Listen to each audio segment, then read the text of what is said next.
The morning rush at Union Station in Chicago was a living, breathing organism, thousands of footsteps, the metallic screech of trains, the scent of coffee and rain-soaked concrete. The city's pulse was loudest here, where lives intersected for a fleeting moment before scattering again. Among the crowd was Marcus Bell, a 32-year-old black paramedic, his uniform wrinkled from a double shift at Mercy General. His eyes were heavy, his mind replaying the night's emergencies, heart attacks, overdoses, a child with a broken arm.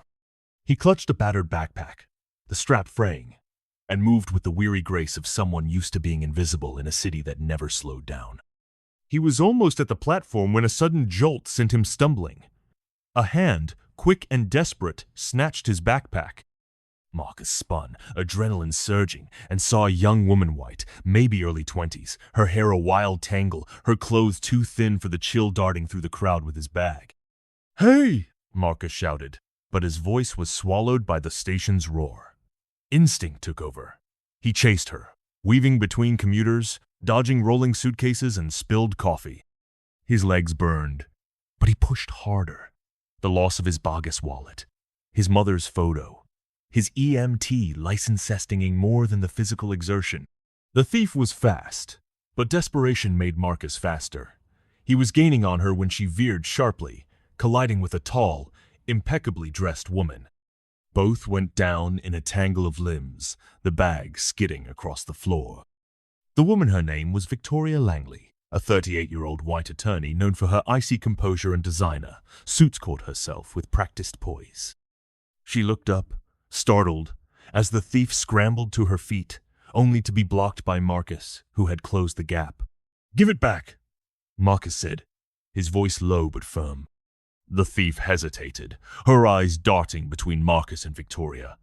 For a moment, it seemed she might fight, but then she dropped the bag and bolted, disappearing into the crowd. Marcus exhaled, relief flooding him.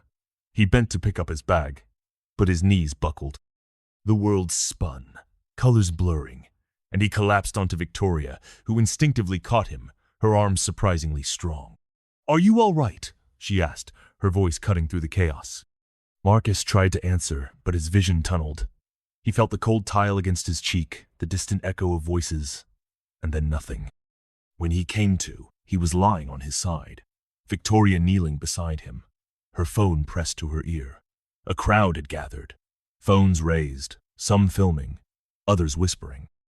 "He's coming around," Victoria said, her tone brisk but concerned. "Yes, he's breathing. No, I don't think he hit his head. Yes, I'll stay on the line." Marcus blinked, disoriented. He tried to sit up, but Victoria placed a gentle hand on his shoulder. "Take it easy," she said. "You fainted. Paramedics are on their way." He nodded, embarrassed. "I'm fine. Just tired." Victoria studied him, her sharp blue eyes softening. "You're a paramedic, aren't you? I saw your badge." Marcus managed a weak smile. "Yeah, long night." The paramedics arrived, and Marcus insisted he was okay, but they checked his vitals anyway. Victoria stayed by his side, her presence oddly comforting. When the crowd dispersed, she handed him his bag. "Thank you," Marcus said, his voice rough. Victoria shrugged, a hint of a smile tugging at her lips. "You saved my briefcase from that girl. Consider us even." A bystander, a young man with a camera, approached. "Hey, I got the whole thing on video. You were amazing, man. And you," he nodded at Victoria, "you handled it like a pro." Victoria rolled her eyes, but Marcus laughed. "Just another day in Chicago." The video, of course, went viral. Within hours, social media was ablaze. Paramedic collapses after chasing thief saved by high-powered lawyer. The footage showed Marcus's pursuit, the collision, Victoria's calm intervention, and the aftermath. Comments poured in praise, speculation, judgment. Some hailed Marcus as a hero, others questioned why a black man was chasing a white woman, twisting the narrative. Victoria was lauded for her poise, but also scrutinized for her privilege. The story became a Rorschach test for the city's anxieties about race, class, and justice. Marcus tried to ignore the attention. He returned to work, patching up gunshot wounds and comforting frightened children. But the whispers followed him at the hospital, on the street, even at his favorite diner. Some colleagues treated him like a celebrity, others like a liability. Victoria, meanwhile, found herself fielding calls from reporters and colleagues. Her law firm, Langley Associates, was split. Some saw the incident as good PR, others as a distraction. Her mother, a retired judge, called to remind her that publicity is a double-edged sword. Despite the chaos, Marcus and Victoria kept running into each other, once at a coffee shop near the courthouse, where Victoria was meeting a client. Another time at the hospital, where Marcus was treating a patient and Victoria was visiting a friend. Each encounter was brief, but charged with an unspoken connection. One evening, Victoria invited Marcus to a charity gala at the Art Institute. He hesitated. His only suit was 2 sizes too big, and he felt out of place among the city's elite. But Victoria insisted, and he relented. The gala was a whirlwind of champagne and small talk. Marcus felt like an imposter, but Victoria stayed by his side, introducing him to judges, politicians, and philanthropists. Some looked at him with curiosity, others with thinly veiled suspicion. During dinner, a prominent donor made a snide remark about affirmative action heroes. Marcus bristled, but Victoria cut in, her voice icy. "Marcus saved a life at Union Station. What have you done lately?" The table fell silent, and Marcus felt a surge of gratitude and something more. After the gala, they walked along Michigan Avenue, the city lights reflecting off the river. Victoria slipped off her heels, laughing. "I hate these things," she confessed. "All the posturing, the politics. I'd rather be at a dive bar." Marcus grinned. "You? In a dive bar?" She nudged him. "Don't judge. I'm full of surprises." They ended up at a hole-in-the-wall blues club, sharing cheap beer and stories. Marcus talked about his mother, a nurse who'd raised him alone after his father died. Victoria spoke of her father, a civil rights attorney who died young, and her mother's relentless expectations. As the night wore on, the distance between them shrank. They danced, awkward at first, then easy. When Victoria leaned in to kiss him, Marcus hesitated. "Are you sure?" he asked, his voice barely audible over the music. She smiled, her eyes shining. "I've never been more sure of anything." Their relationship blossomed, but the world was not kind. The viral video resurfaced, this time with a new angle.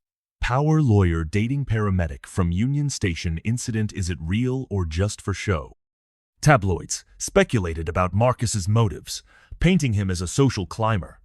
Victoria's colleagues whispered about her charity case. The pressure mounted. Marcus's supervisor at the hospital called him in. "We're getting complaints," she said, her tone apologetic. "Some patients don't want you treating them. They say you're chasing fame." Marcus clenched his fists. "I'm just doing my job." Victoria faced her own battles. Her mother was furious. "You're risking everything for a man you barely know," she snapped. "What will people think?" Victoria stood her ground. "I don't care what they think. Marcus is the best man I've ever met." The final straw came when Marcus's apartment was vandalized. "Stay in your lane," was scrawled on his door in red paint. He called Victoria, his voice shaking. "I can't do this," he said. "I can't be the reason your life falls apart." Victoria drove to his apartment, her anger simmering. "You're not the problem, Marcus. The problem is a city that can't see past its own prejudice." They sat in silence, the weight of the world pressing down on them. Finally, Victoria spoke. "My father used to say, courage isn't the absence of fear. It's doing the right thing even when you're terrified." "I'm terrified, Marcus. But I'm not walking away." Marcus looked at her, hope flickering in his eyes. "What if it never gets better?" Victoria squeezed his hand. "Then we fight. Together." The next day, Victoria called a press conference. She stood on the steps of the courthouse, Marcus by her side. "My name is Victoria Langley," she began, her voice steady. "I am an attorney, a daughter, and a proud Chicagoan. Last month, I met Marcus Bell at Union Station. He saved my life, and I saved his. Since then, we've faced scrutiny, judgment, and hate. But we've also found something worth fighting for each other." She paused, letting the words sink in. "We will not be defined by your headlines. We will not be shamed into silence. Love is not a scandal. It's a revolution." The crowd erupted in applause. Reporters shouted questions, but Victoria ignored them, turning to Marcus. "Ready?" she asked. He nodded, a smile breaking through the storm. Their stand sparked a wave of support. Social media lit up with messages of solidarity. The hospital and law firm, facing public pressure, issued statements condemning discrimination. The police investigated the vandalism, and the culprit, a disgruntled former patient, was arrested. But the real victory was quieter.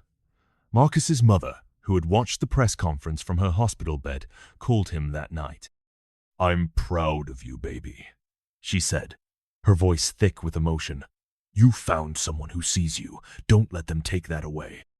Victoria's mother, too, softened. She invited Marcus to dinner, her questions probing but her tone less harsh. Over time, she came to respect his integrity, his devotion to Victoria, and his unwavering commitment to his patients.